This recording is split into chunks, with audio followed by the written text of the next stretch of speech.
తిరుమలలో స్వామివారి మూల విరాట్టు కన్నులు కప్పేసేలాగా పెద్ద నామం పెట్టేస్తారు.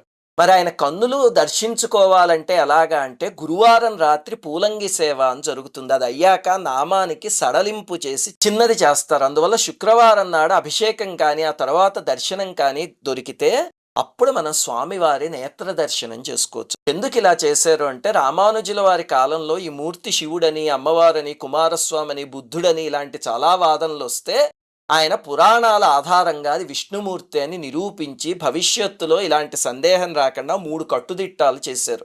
మొట్టమొదటిది పెద్ద నామం పెట్టాలి, అభిషేక సమయంలో తప్ప సడలించకూడదు.